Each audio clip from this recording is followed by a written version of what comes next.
A'udzu billahi minasyaitonir rajim. Bismillahirrahmanirrahim. Alhamdulillahirabbil alamin. Arrahmanirrahim. Maliki yaumiddin. Iyyaka na'budu wa iyyaka nasta'in. Ihdinas siratal mustaqim. Siratal ladzina an'amta 'alaihim ghairil maghdubi 'alaihim waladdallin. Amin. Allahumma shalli ala sayyidina Muhammad wa ala ali sayyidina Muhammad kama shallaita ala sayyidina Ibrahim wa ala ali sayyidina Ibrahim fil alamin innaka Hamidum Majid. Bapak-bapak, ibu-ibu, saudara-saudara, teman-teman semuanya, pada malam hari ini kita membahas tentang hari Jumat, yaitu setelah sholat subuh sampai khatib naik mimbar. Allah memerintahkan kita untuk hanya melakukan sholat dan sholat sampai khatib naik mimbar, dan Nabi mengajarkan dan mengamalkannya. Dalilnya yang pertama adalah Al-Baqarah ayat 65 dan 66, yang artinya kira-kira seperti ini. Dan sungguh kamu telah mengetahui orang-orang yang melakukan pelanggaran di antara kamu pada hari Sabat, yaitu pada hari Sabtu. Lalu kami katakan kepada mereka, jadilah kamu kira yang hina. Ayat 66-nya, maka kami jadikan yang demikian itu peringatan bagi orang-orang pada masa itu dan bagi mereka yang datang kemudian, serta menjadi pelajaran bagi orang yang bertakwa. Di sini pada waktu itu Allah menyebut dan orang-orang yang akan datang, berarti kita. Jadi kalau kita melanggar pada hari Jumat perintah Allah, Allah akan murka. Dan dalil berikutnya itu saya lupa suratnya dan ayatnya, yang artinya kira-kira seperti ini. Setelah sholat subuh, bertebaranlah kalian di seluruh permukaan bumi untuk mencari rezekiku. Dan dalil berikutnya yaitu surat Al-Jumu'ah ayat 9 dan 10, yang artinya kira-kira seperti ini. Wahai orang-orang yang beriman, apabila telah diseru untuk melaksanakan sholat pada hari Jumat, maka segeralah kamu mengingat Allah dan tinggalkanlah jual beli. Yang demikian itu lebih baik bagimu jika kamu mengetahui. Ayat ke-10-nya, apabila sholat telah dilaksanakan, maka bertebaranlah kamu di bumi, carilah karunia Allah dan ingatlah Allah banyak-banyak agar kamu beruntung. Nah, itulah 3 dalil yang kita bahas pada malam ini. Sebelum kita masuk ke sunnah Nabi, kita membahas sedikit apa perintah-perintah Allah pada ayat-ayat yang kita baca tadi. Pada hari Jumat setelah sholat subuh itu sampai khatib naik mimbar, Nabi telah mengajarkan kita untuk melaksanakan sholat. Nabi mengajarkan kita pada setelah sholat subuh itu kita mempersiapkan diri untuk melaksanakan sholat tersebut dengan cara kita mandi, membersihkan badan, membersihkan lipatan-lipatan tubuh, dan merapikan jenggot, mencukur kumis, merapikan rambut, memakai harum-haruman. Setelah itu kita membersihkan pakaian, memilih pakaian yang paling bagus, dan mensetrikanya dan mengasih harum-haruman. Kalau perlu kita makan terlebih dahulu. Itu ajaran Nabi. Setelah itu kita langsung bersiap-siap menuju ke masjid. Apabila kita telah selesai pada jam 8 dan 9, langsung kita ke masjid. Tidak boleh berbicara atau hal-hal yang lain. Kalau bicara hanya seperlunya aja. Langsung menuju ke masjid. Sampai di masjid, kita langsung sholat sampai khatib naik mimbar. Apabila kita masih sholat waktu khatib naik mimbar, kalau masih tinggal 1 rakaat lagi, maka sholatlah dengan cepat. Cukup baca surat-surat pendek saja. Nah, saya baca dalilnya sunnah Nabi di buku Ibnul Jauzi Al-Badadi, itu dengan judul bukunya perangkap setan atau talbis iblis. Itu judul bukunya. Pada halaman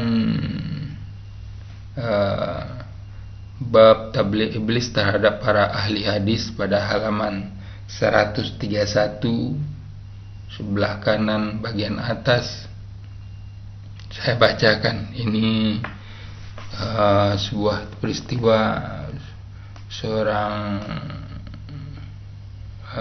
yang bernama Al-Khattabi. Dia bercerita tentang syekhnya. Saya bacakan dulu dari alinea pertama. Al-Khattabi berkata, sebagian syekh kami ada yang meriwayatkan hadis bahwa Nabi Shallallahu Alaihi Wasallam melarang mengadakan halaqah atau al-hilaq sebelum sholat Jumat. Hadis ini diriwayatkan oleh Abu Daud, At-Tirmizi, dan An-Nasai. Sanadnya hasan. Kita lanjutin. Sementara dia membaca al-halgu yang artinya mencukur rambut, maka selama 40 tahun dia tidak pernah mencukur rambutnya sebelum sholat Jumat. Lalu kukatakan kepadanya bahwa maksudnya bukan mencukur rambut al-halgu, tetapi mengadakan halaqah, yaitu ilmu, atau al-hilagu, yaitu jamak dari halaqah. Dimakruhkan mengadakan halaqah sebelum sholat Jumat untuk mengkaji ilmu atau berzikir, dan beliau memerintahkan agar menyibukkan diri dalam sholat. Beliau maksudnya ini Nabi Muhammad. Beliau itu Nabi Muhammad memerintahkan agar menyibukkan diri dalam sholat serta bersiap-siap mendengarkan khutbah. Maka kami berkata, engkau telah memberikan jalan keluar kepadaku. Jadi Nabi menyuruh kita, mengajarkan kepada kita pada hari Jumat tersebut, sebelum khatib naik mimbar, kita mempersiapkan diri, mandi yang seperti kita ucapin dari tadi di depan. Sesampai di masjid, kita melakukan sholat sholat, dan sholat. Tidak boleh melakukan hal-hal yang lain seperti berzikir atau mengkaji-kaji ilmu yang lain atau mengaji. Tidak boleh. Yang boleh kita lakukan adalah sholat dan sholat dan sholat. Begitu Nabi mengajarkannya kepada kita. Tapi kenyataan umat muslim di Indonesia yang saya perhatikan, mereka banyak melakukan kesalahan. Mereka melakukan zikir, mereka melakukan mengaji, paling mereka sholat hanya beberapa rakaat. Nah, setelah itu apa yang mereka lakukan setelah khatib naik mimbar? Mereka tidur. Bahkan mereka tidur dengan suara yang ngorok, yang keras sekali. Ya kan? Padahal Nabi berkata, pada waktu khatib berceramah pada Jumat itu, dilarang kita memainkan kerikil, memainkan batu-batu kecil. Memainkan batu kecil saja kita tidak boleh. Apalagi kita tidur. Bagaimana kita akan dapat meraih rahmat Allah? Harusnya kita itu patuh dan tunduk. Tidak boleh kita melakukan hal lain, pergi ke pasar, melakukan transaksi, ya kan, ke sekolah, ke kantor, tidak boleh. Orang-orang zaman Nabi Musa dirubah oleh Allah menjadi monyet karena mereka ingkar. Disuruh ibadah pada hari Sabtu, malah mereka menyibukkan diri menangkap ikan, bekerja-kerja yang lain. Padahal hari Sabtu itu hari yang khusus untuk ibadah. Begitu juga umat muslim zaman sekarang setelah Nabi, dan sampai sekarang, sampai hari kiamat. Pada hari Jumat itu kita harus melakukan sholat, dan sholat. Tidak boleh mengerjakan hal-hal yang lain. Makruh mengerjakan hal-hal yang lain.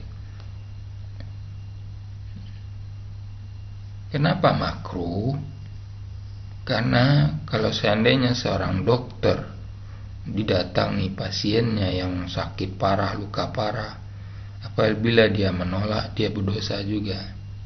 Nah, kayaknya Nabi memakruhkannya, tidak mengharamkan tapi memakruhkannya. Makruh mengerjakan hal-hal yang lain. Ya kan begitu. Nah, sekarang umat muslim Indonesia umumnya sudah mengingkari. Nah, amalan ini apabila kita kerjakan sementara orang lain tidak mengerjakannya, pahalanya sangat dahsyat sekali. Ya kan? Itu kata Nabi kan. Orang lain amalan itu tidak mengerjakannya, tetapi kita mengerjakan amalan itu tersebut. Makanya pahalanya sangat besar sekali. Ya kan? Seperti Nabi bilang, orang-orang yang pertama kali masuk Islam itu orang-orang yang sangat-sangat dahsyat sekali pahalanya. Karena mereka percaya, karena mereka mengikuti. Nah, Bapak, Ibu, saudara-saudara, teman-teman semuanya, alangkah bagusnya kita mengabaikan dunia ini. Kembalilah kita kepada Al-Quran dan Al-Sunnah. Maksudnya bukan hanya sekedar baca-baca, baca Al-Quran, baca Al-Sunnah. Bukan. Maksudnya mengamalkan, diamalkan semuanya, dilaksanakan semuanya. Ya, kiamat itu sudah semakin dekat. Bukan semakin jauh, tapi semakin dekat. Dajjal itu sudah turun. Nah, untuk Dajjal ini lain waktu kita bahas. Alhamdulillah, Allah sudah mengasih ilmunya pada kami. Allah sudah mengasih pemahaman dan pengertian dari apa yang Nabi bilang itu Dajjal tadi. Lain waktu kita bahas ini. Untuk itu sampai di sini dulu kita baca doa kafaratul majelis. Subhanaka Allahumma wa bihamdika asyhadu alla ilaha illa anta astaghfiruka wa atubu ilaik. Assalamualaikum warahmatullahi wabarakatuh.